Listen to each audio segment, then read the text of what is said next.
Coach, your team has come out on top in each game since we last talked 2 weeks ago. What has been the reason we hold the MAC's longest winning streak at 7 games right now? We just really lock in practice. You know, I think our big focus this year has been on defense, so we do spend a lot of time on defense. We also spend a lot of time in prep with our scouts.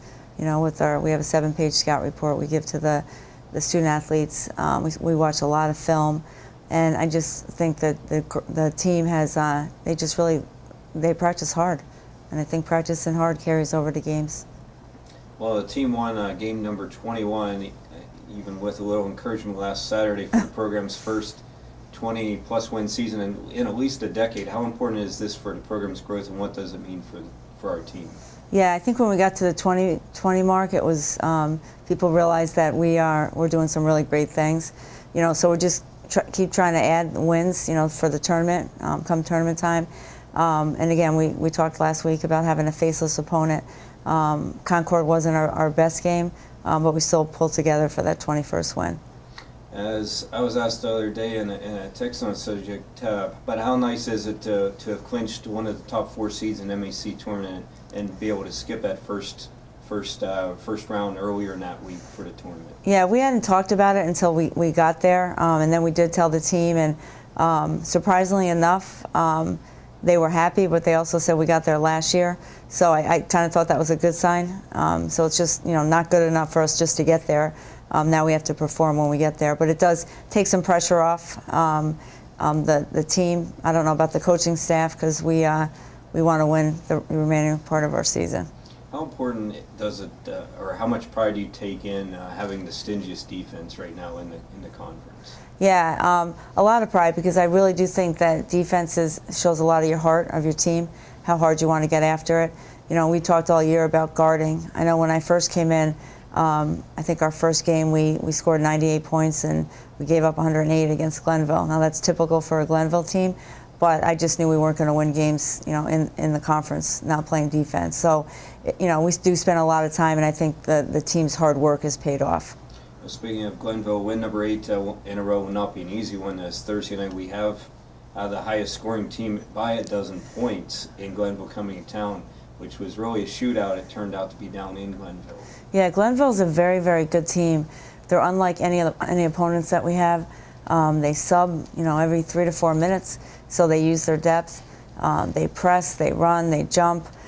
So they're definitely a very viable team in our conference. So we have to play our best game this year to beat them at home. Well, before asking about Saturday's actual game, tell us a little bit about what the 3 seniors who will play their last home game have meant to the program in the last few years. Yeah, they've meant a ton. Taylor's been a 2-year captain for us, and she's really been the glue to our team. You know, we talk about her being the blue-collar athlete. She does all the little things. You know, she'll get the deflections, the loose ball. She'll get the ball to the people we need to score. She's just been an outstanding leader. I really can't say enough about her on and off the court. You know, she's a great student. She's a math major. Comes from a great family. So she's definitely a senior that we're really going to miss. Jayla Bryan is probably our most improved as far as growth in the program. You know, she came in freshman year, and she's just gotten better ever since. You know, she leads by example on the court. She's our vocal leader on the court with Taylor. You know, she's really performing well. She gets her teammates involved, and I think that's just a key to our success this year. So again, Jayla would be our second senior. And then Rachel Smessler's been with us for 4 years. She's been battling injuries for the past 2 seasons.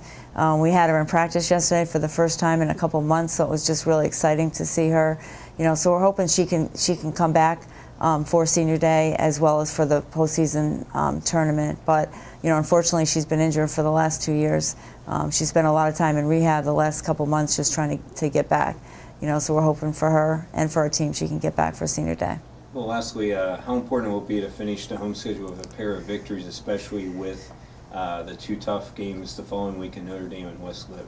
Yeah, I mean, this stretch is tough for us, you know, not just senior day, but I mean, even West Virginia Wesleyan, they're competing with every opponent that they have. So, you know, I wish you could go into a game and say, you know, this is going to be an easy game, but in our conference you can't. So, you know, if you look at the big picture, we played, you know, 3 of the top 4 teams in the conference. but it's just one at a time. You know, Glenville's our next opponent, and you know, we spend yesterday's practice just really focusing just on Glenville, and then we do take time in our practice to get better on us. So it's going to be exciting. You know, it's going to come down to the last few games, and I told the team yesterday after practice that we have to handle the pressure. You know, we have to handle the things that we can't control. We can't control the officials. You know, we have to control the little shots in the paint. I thought against Concord we missed a lot of shots in the paint that we have to knock down. But it really, you know, a lot of sports psychology comes into play, because if somebody gets in foul trouble, it's next woman up. So it's going to be exciting.